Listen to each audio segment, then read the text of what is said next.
Alors aujourd'hui, on va parler de la plainte d'Elon Musk sur OpenAI et évidemment ce qui est visé, Sam Altman. Donc pourquoi on va parler de ça aujourd'hui ? Parce que vous allez voir que quand on regarde la plainte en détail, on s'aperçoit d'un certain nombre de choses assez intéressantes sur ce que fait Sam Altman à OpenAI et de la proximité de l'intelligence artificielle généraliste chez OpenAI. Donc on va regarder ça. Je vous ai traduit la plainte qui est ici, donc en anglais. Donc on le retrouve en version traduite, alors des fois la traduction est pas terrible, et donc on va s'attarder uniquement donc sur les points intéressants. Donc déjà on discute dans la plainte des risques de l'intelligence artificielle générale, donc le saint graal de l'IA, et ils insistent sur le fait qu'on est passé d'une économie fondée sur le travail à une économie fondée sur la connaissance, et que tout ça se base sur l'intelligence humaine. Alors évidemment, ça risque d'être sacrément bouleversé par l'intelligence artificielle généraliste. Donc ensuite, on trouve que Monsieur Musk reconnaît depuis longtemps que l'intelligence généraliste constitue une grave menace pour l'humanité.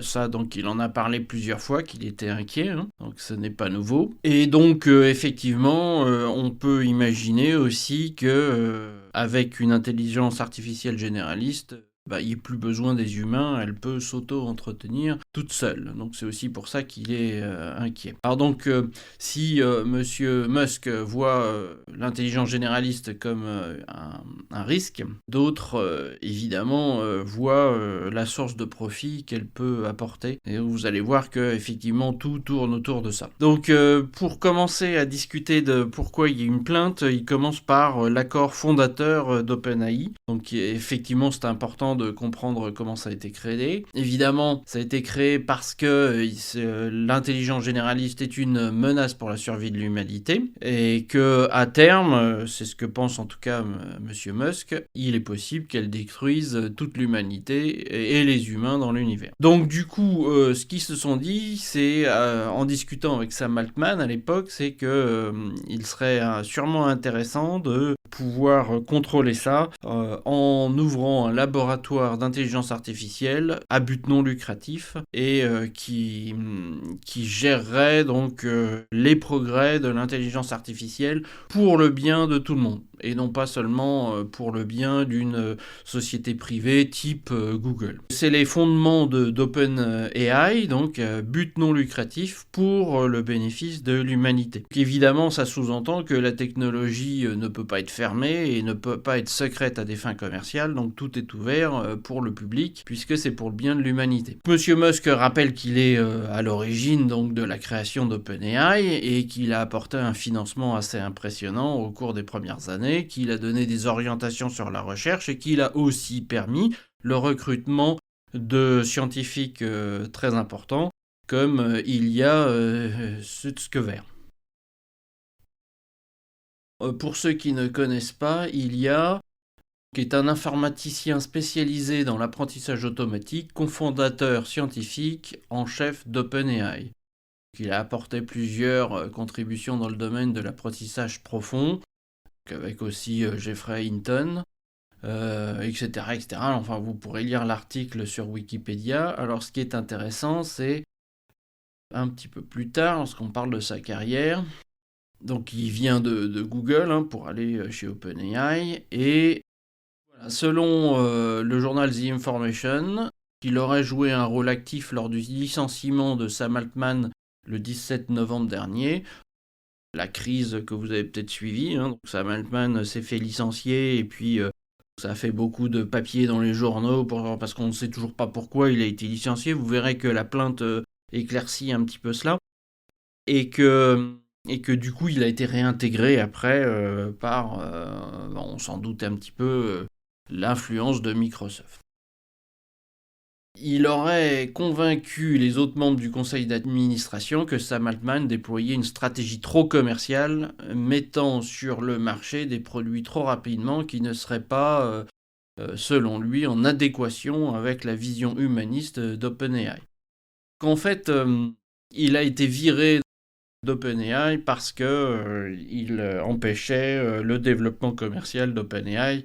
Donc développement commercial, vous l'avez compris, qui va à l'encontre des fondements de la société. Donc, si on continue à lire, je rappelle, M. Musk est à l'origine de la création, il a donné des orientations de recherche, de l'argent aussi pour financer OpenAI, et embaucher des gens comme Ilya qu'on vient de voir.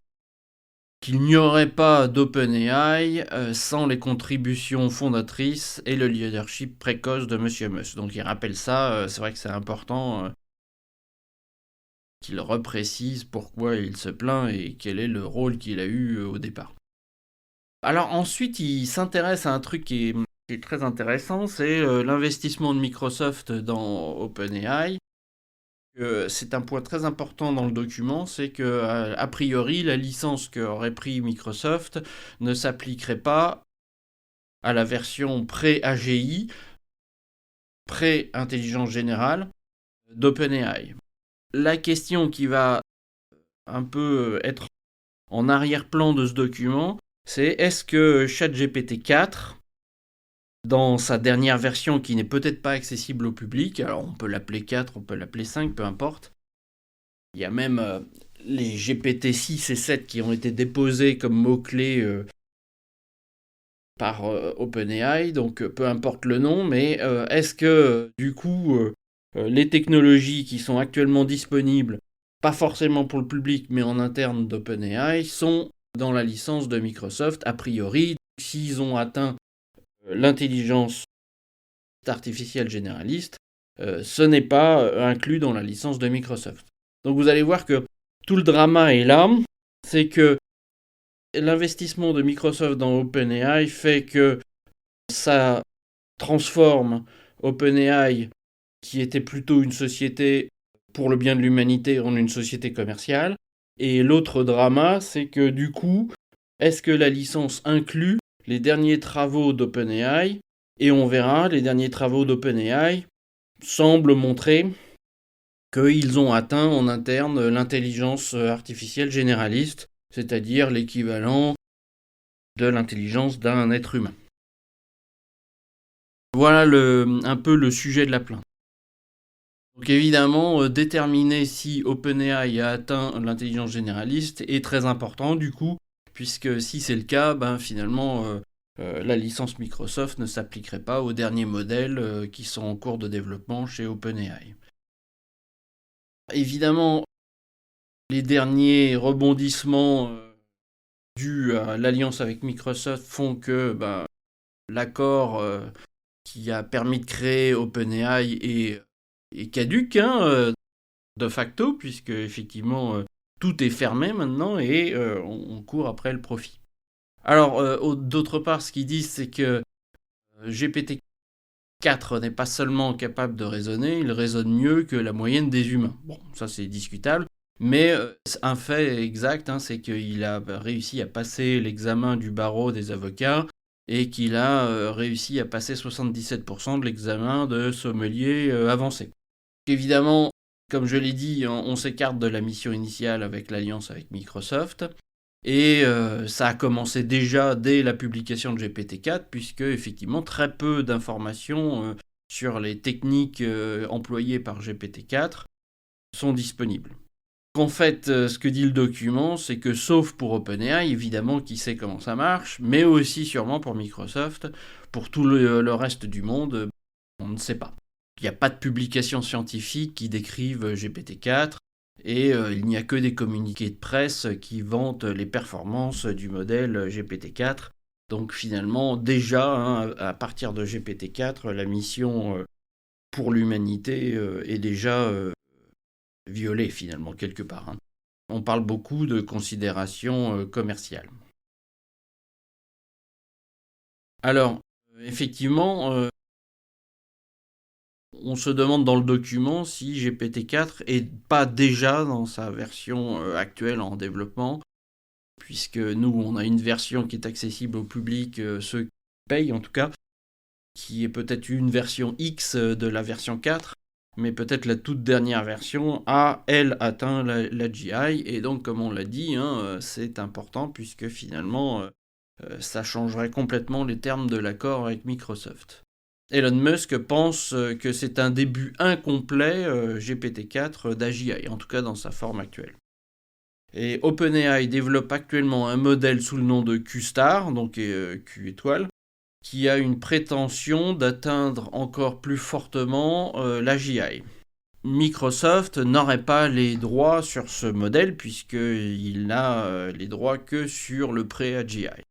Alors c'est important cette histoire de pré-AGI parce que vous verrez que ça a des conséquences sur la sortie de nouveaux modèles après GPT-4.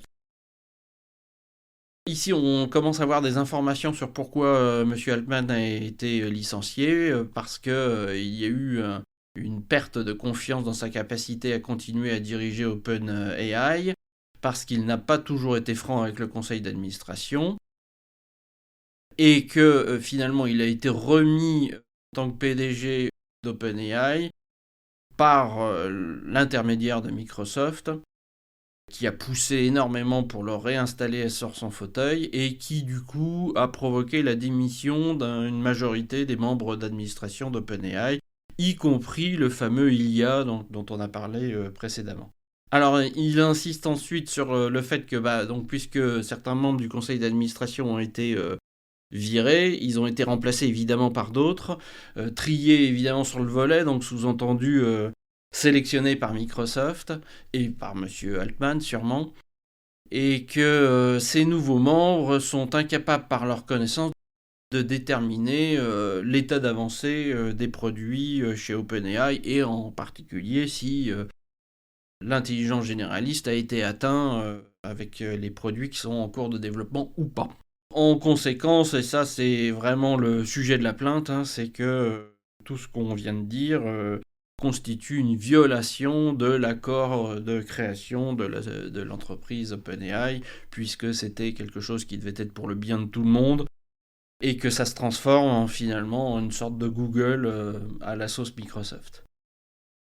Donc la charte profiter pour toute l'humanité, évidemment, est violée, et qu'on passe maintenant dans quelque chose qui est plutôt fermé, type grande entreprise technologique.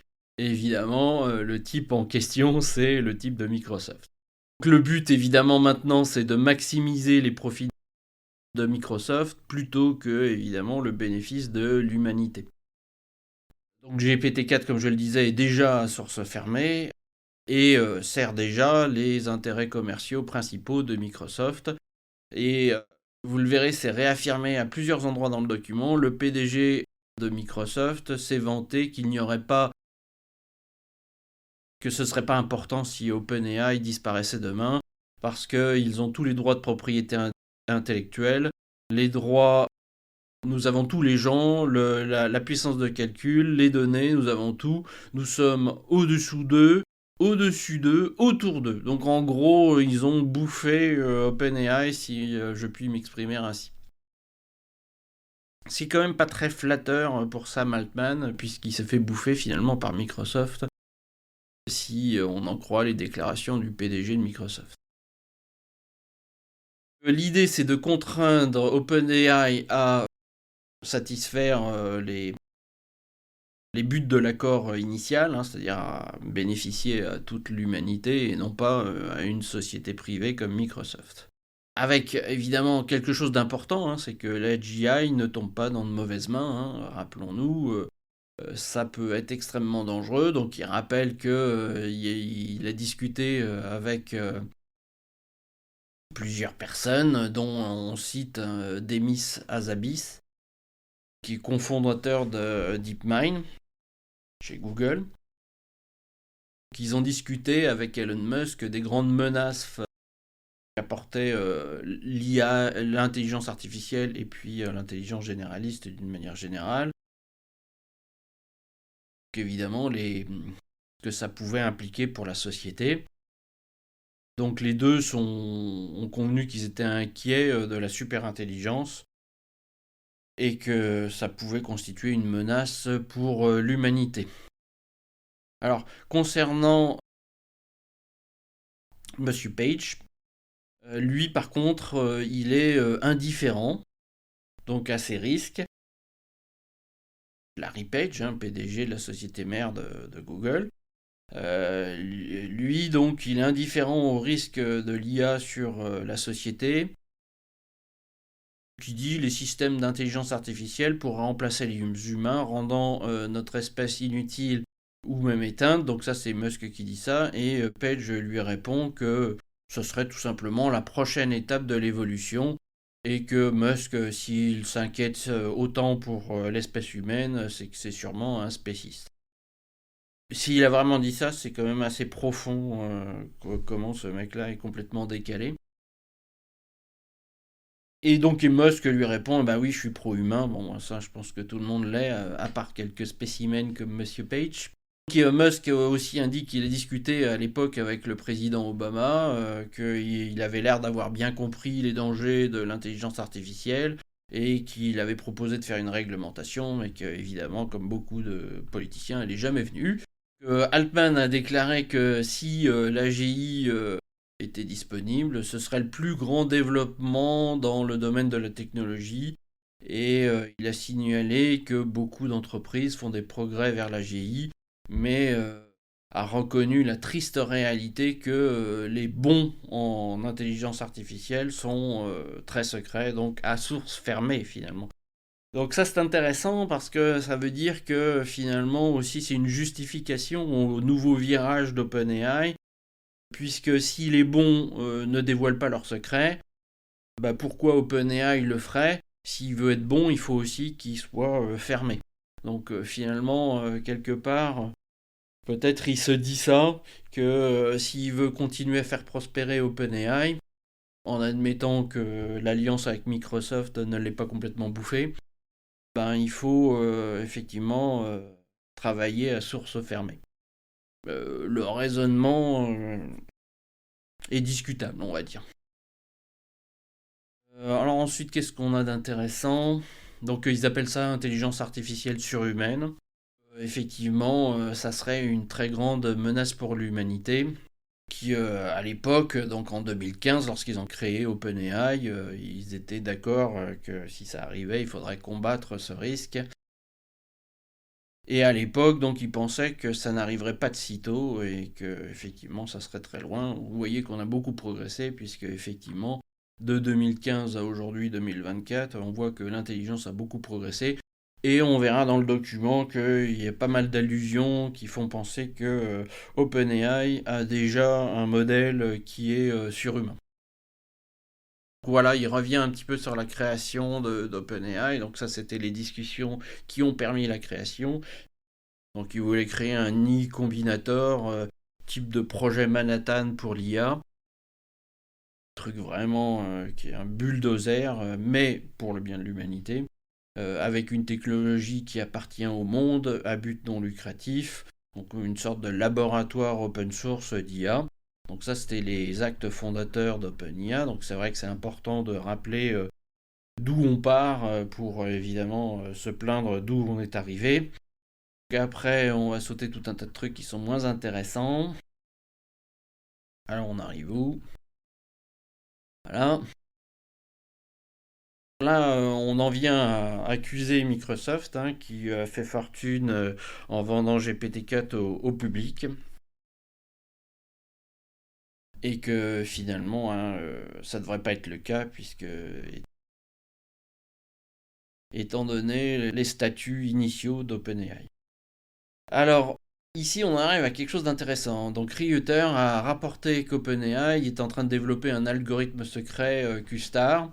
Il n'est pas clair pour Reuter de ce qu'est QStar, mais plusieurs membres du personnel d'OpenAI à l'époque, donc il y a quelques semaines ou quelques mois, je ne sais plus quand est-ce que c'était cet article, ont écrit une lettre d'avertissement sur la puissance potentielle de QStar.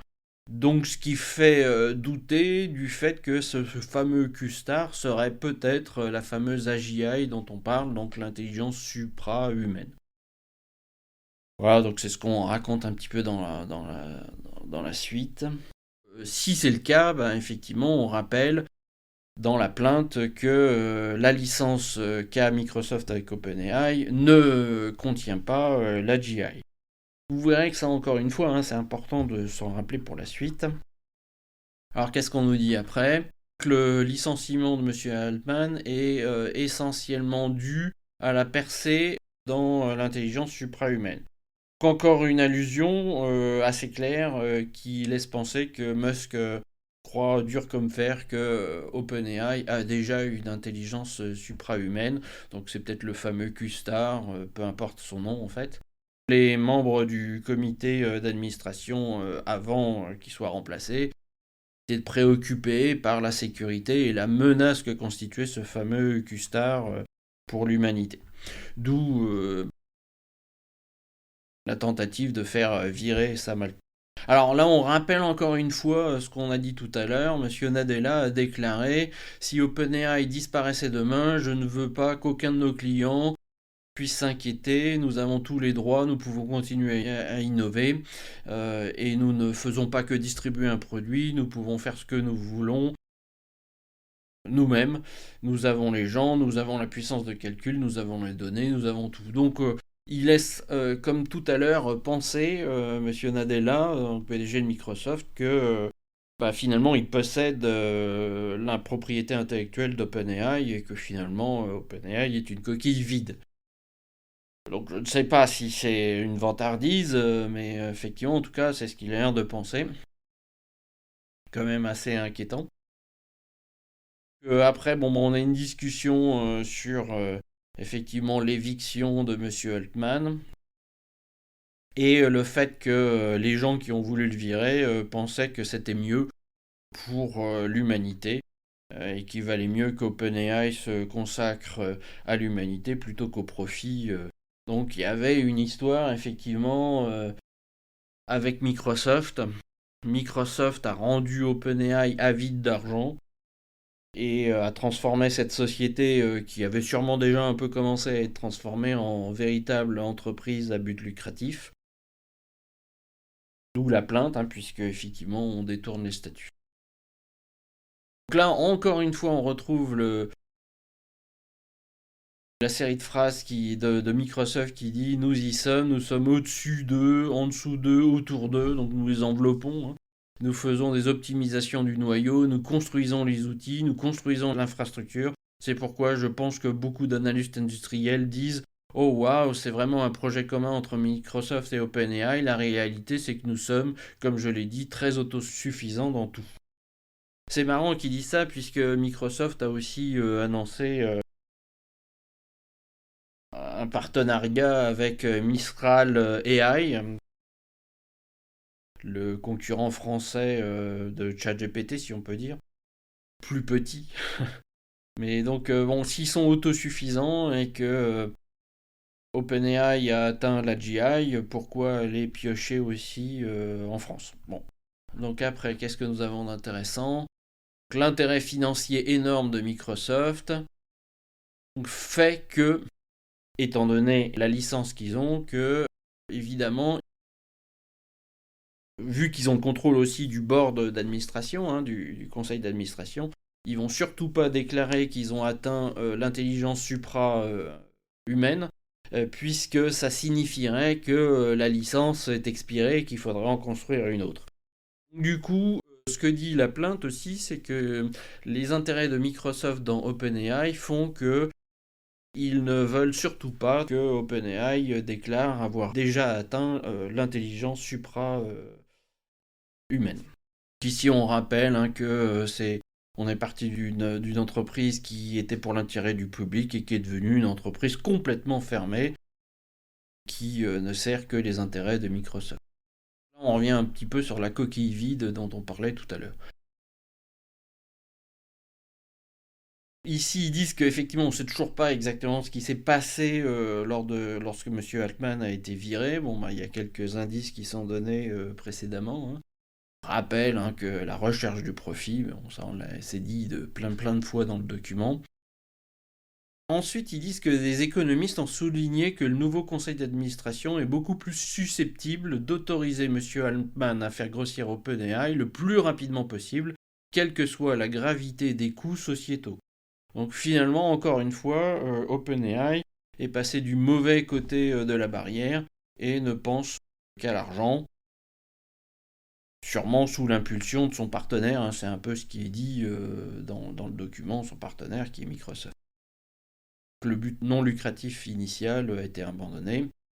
Le conseil, ça serait de dissoudre du coup l'entreprise OpenAI et que tout l'argent de la dissolution aille à une entreprise de bienfaisance. Donc c'est ce que propose le document.